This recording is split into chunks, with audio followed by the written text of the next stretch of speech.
भारत में शीत युद्ध के दौर में जो भारत है उसने शीत युद्ध के दौर में जो है दो तरीके से अपनी भूमिका निभाई थी। कौन कौन सी? भारत ने सजग और सचेत रूप से दोनों महाशक्ति का जो खेमा था उससे खुद को अलग रखा। इसके अलावा भारत ने उपनिवेश के चंगुल से मुक्त हुए, मतलब जो नव स्वतंत्र देश थे उनको महाशक्तियों के खेमे में जाने से जो है रोका। ठीक है, उनके जाने का जो है पुरजोर विरोध किया। जो नेहरू जी थे उन्होंने पूरे विश्व को याद दिलाया कि जो गुटनिरपेक्षता की नीति है वो पलायन करने की नीति नहीं है। भारत शीत युद्ध कालीन प्रतिद्वंदिता की जकड़ को ढीली करने के लिए अंतर्राष्ट्रीय मामले में सक्रियता से हस्तक्षेप करने के पक्ष में था। शीत युद्ध के टाइम में जो ये प्रतिद्वंदिता चल रही थी सोवियत संघ और अमेरिका के बीच, भारत इस चीज को जो है ढीली करना चाहता था, इसको जो है ठंडा करना चाहता था। इसी वजह से जो है अंतर्राष्ट्रीय क्षेत्र में भारत सक्रिय था और सक्रिय रूप से जो है हस्तक्षेप करता था। भारत ने दोनों गुटों में मौजूद मतभेद को कम करने की कोशिश की और इस तरह उसने जो है मतभेदपूर्ण व्यापी, मतलब दोनों देशों के बीच, दोनों गुटों के बीच जो मतभेद चल रहे थे उसको किसी ना किसी रूप में जो है कम करने की कोशिश की।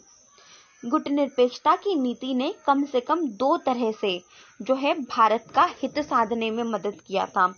अब कैसे कैसे? तो पहला है, गुटनिरपेक्षता के कारण भारत ऐसे अंतर्राष्ट्रीय फैसले और पक्ष ले सका जिससे उसका हित साधन होता है, ना कि महाशक्ति और उसके खेमे के देशों का। इसके अलावा भारत हमेशा से ही इस स्थिति में रहा था कि अगर एक महाशक्ति उसके खिलाफ हो जाए तो वो दूसरी महाशक्ति के करीब आ जाने की कोशिश करता। अगर उसे महसूस हो कि दोनों ही महाशक्ति में से कोई महाशक्ति उसको अनदेखा कर रहा है या फिर उस पर जो है अनुचित दबाव डालने की कोशिश कर रहा है, तो भारत क्या करता था? दूसरी महाशक्ति की तरफ जो है अपना रुख कर सकता था।